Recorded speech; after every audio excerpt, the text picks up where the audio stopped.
Hello viewers, welcome back to class. You are specially welcome to Master Builders Online Academy.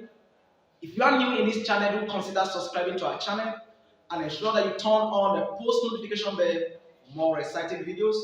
Like this video, share this video, and make your necessary comment.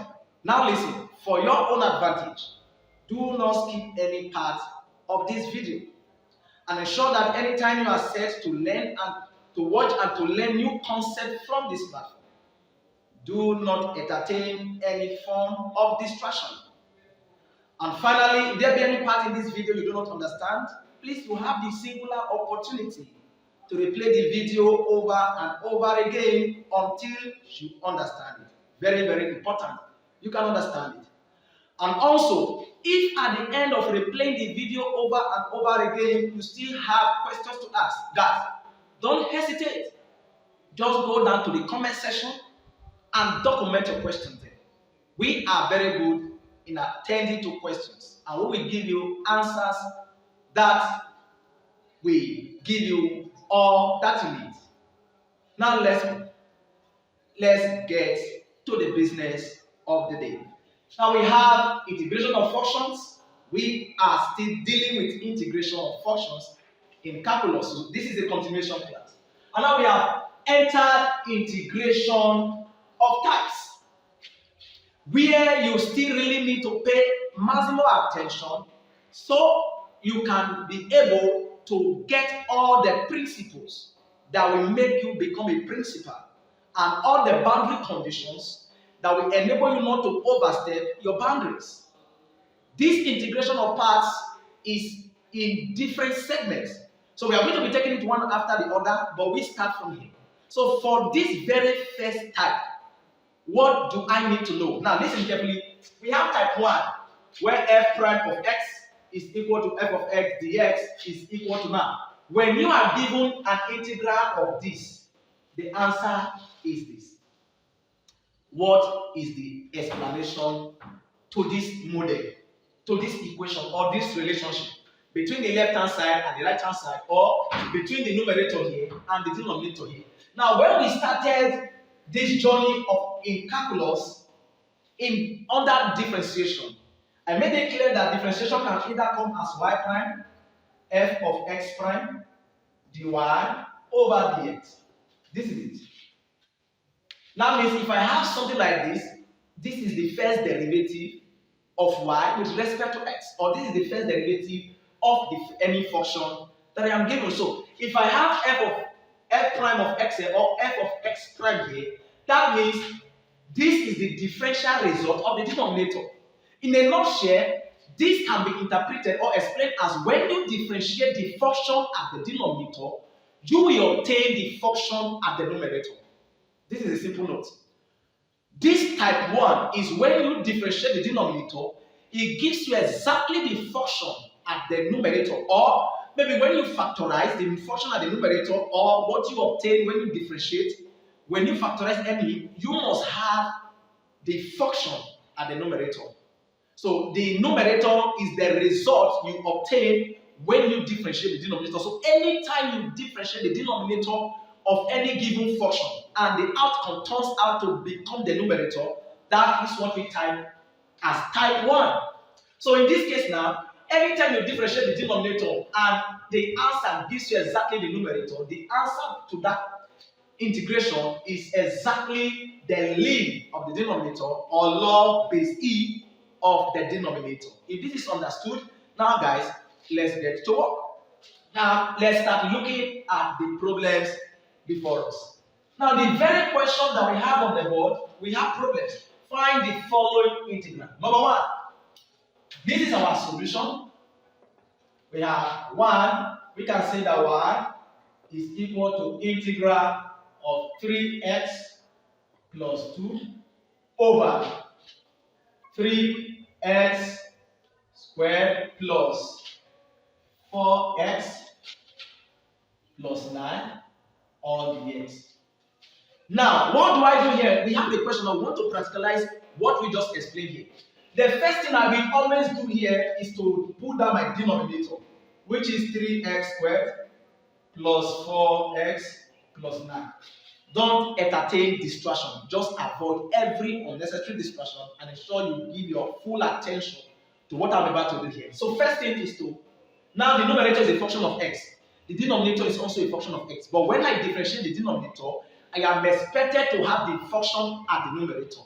This is for this type. So I will have to differentiate this function now. If we differentiate this function, what do we have? We have 6x plus 4 plus 0. When we differentiate now, we have 0. Now this is what we have.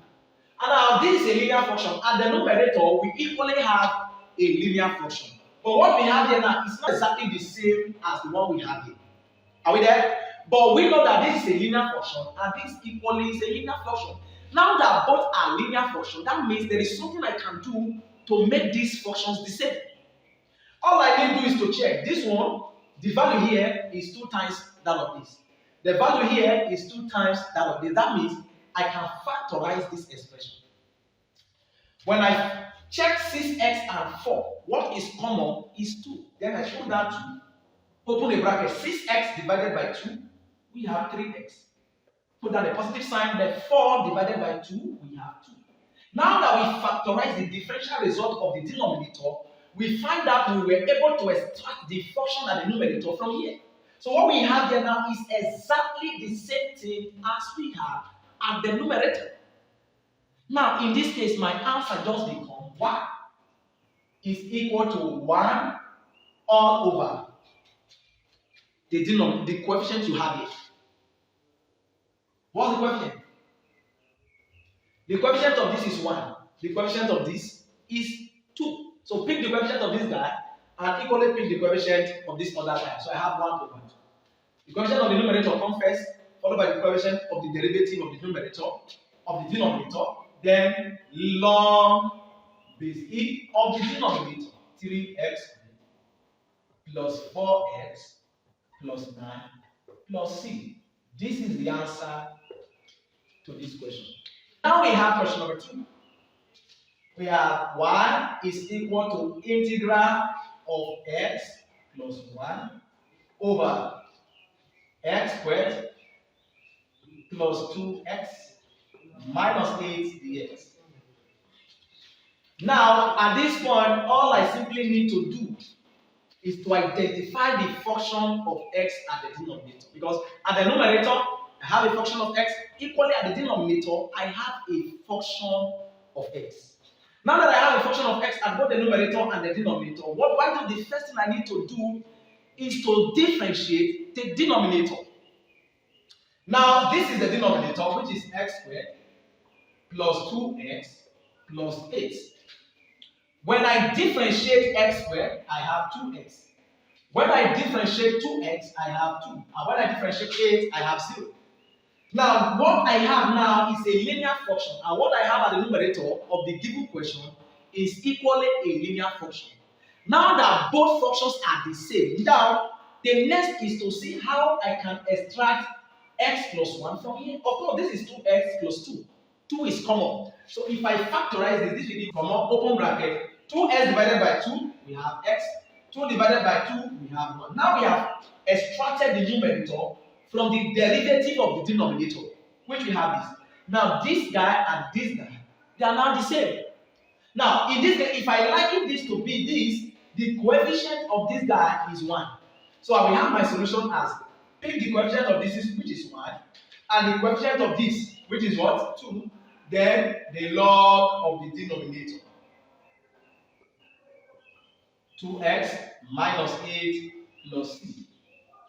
This is equally problems under substitution in integration. Of course, in integration we have substitution, we have integration by parts, and we equally have integration by partial fraction. So almost all the problems we have been solving now, they are all under integration by substitution. So for those who don't offer objective, we will attend to your own in our other lessons. We have this as question number 2. Answer to question number 2 is as simple as this.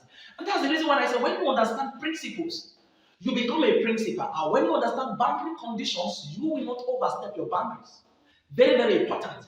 Now let's see how we can look at question number 3 very, very quickly. Number 3, we have that y is equal to integral of 12x cubed plus 24x squared plus 4 all over 3x raised to the power of 4 plus 8x raised to the power of 3 plus 4x plus 9 multiplied by dx. This is it. So the numerator is a function of x. The denominator is equally a function of x. So anytime the numerator and the denominator are both functions of x, the first thing I do is to differentiate the denominator and see if it will give me the numerator. If it does, then it becomes type 1. Now let's take the denominator, which is 3x raised to the power of 4 plus 8x cubed plus 4x plus 9. When I differentiate 3x raised to the power 4, this will have given us 3 multiplied by 4, that's 12. We reduce the power by 1, and this will have given us 3. When we differentiate 8x cubed, 3, we multiply 8, this will have given us 24. We reduce this power by 1, then this becomes 2. When we differentiate 4x, we have 4, and when we differentiate 9, with respect to x, we have 0. So this is what we have. What we have here now as the differential result of the denominator is exactly the same as what we have at the numerator. In this case, the coefficient of the numerator is 1, that of the denominator is 1. So all I need to do is to have that y is equal to now. If the coefficient here is 1 and that of this is 1, 1 over 1 is 1. So 1 over 1 is 1. Then I don't need to indicate this. You see that when we differentiate the denominator, it gives us exactly the numerator without factorizing. So in this case, that is to say, the coefficient of the numerator is 1 and that of the denominator is 1. And 1 divided by 1 is 1. Then I will ignore it. My answer becomes the log of the denominator. 3x raised to the power 4 plus 8x cubed plus 4x plus 9 plus c. This is the answer to this question. Like I said earlier, you can equally use link instead of log base e. We have question number 4. Y is equal to integral of 75x squared plus 40x plus 30 all over 5s cubed plus 4s squared plus 6x plus 1 dx. Now, our answer will become, the first thing we do is to identify this, that the numerator is a function of x and the denominator is equally a function of x. What do we do? All we simply need to do now is to differentiate the denominator and see if we will have the numerator. Now, if you don't have the numerator, what do you now do? If you do not obtain the numerator, when you differentiate the denominator, what then will become your step? That is when you have integration by partial fraction. We will look at that in another lesson. Now, all we need to do now is to put down 5x cubed plus 4s squared plus 6x plus 1. When I differentiate this guy, this will have given us 15x raised to the power of 2. When I differentiate this guy, I have 2 multiplied by 4, which is 8x. And when I differentiate this guy, I have 6. When I differentiate 1, I have 0. Now, what I have here is a quadratic function, power of 2. And what I equally have at the numerator here is a quadratic function, power of 2. Are you there? Now, if this is quadratic, they belong to the same family. Now that they belong to the same family, let me see if there is something I can do to make this from here or to make this from here. Now, what I do is that this function here, their coefficients are lesser than what I have here. The coefficient here is 15, but that of this is 75. So what I need to do is to divide 75. Just work on only the first.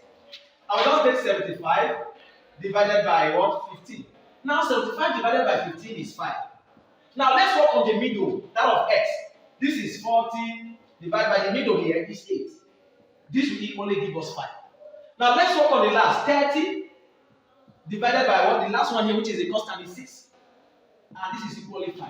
That means if I factorize this, I will obtain this. All I need to do is to factorize the numerator of the given function. So when I factorize 75x, I put down 5, open bracket. 75x squared divided by 5, we will have 15x squared. Now plus, when we divide 40x by 5, we will have 8x. Plus, when we divide 30 by 5, we will have 6. Now at the numerator now, what we have, as we factorize the numerator, we have successfully obtained the derivative of the denominator. That means we have common factor. All I need to do here is to put down the coefficient of the numerator. Now the coefficient of the numerator here is 5. And the coefficient of the denominator is 1. So 5 divided by 1 is 5. Hope this is taken. So the coefficient of the numerator is 5. Coefficient of the denominator is 1. So numerator over denominator. And 5 divided by 1 is 5. Then you now put down the log of the denominator. 5x cubed plus 4x squared plus 6x plus 1 plus constant. This is the answer to this very question. Now for question number 5, we are asked to integrate cot x dx.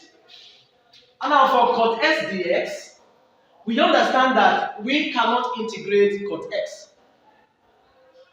We cannot integrate cot x. So all I need to do is to convert cot to its equivalent trig identity. We know that cot is inverse of tan. So if tan is equal to sine over cos, then cot is equal to cos x over sine x. Now we have reduced this to be what? Integral of sine cos x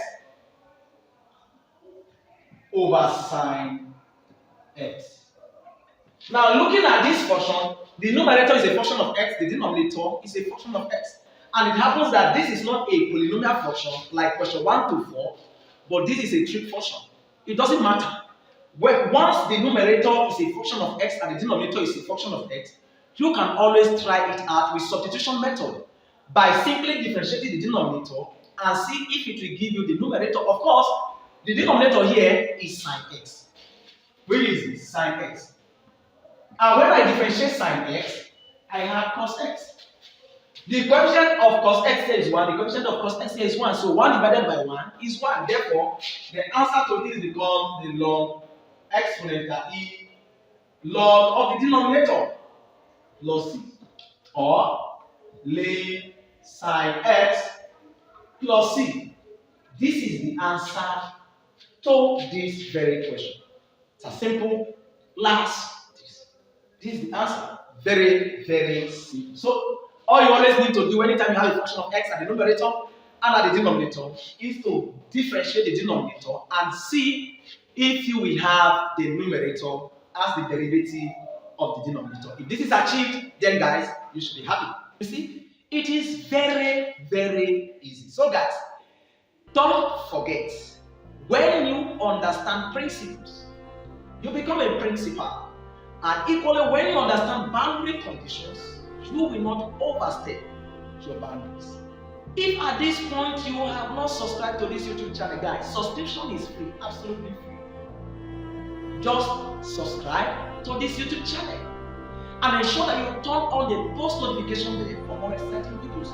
I know you wouldn't like to miss out on the next video. So guys, subscribe, like, share, and make your necessary comment at the comment section. Now guys, you can check the description below where you will find the link to the next lesson. Love you guys. Thank you for watching. See you guys in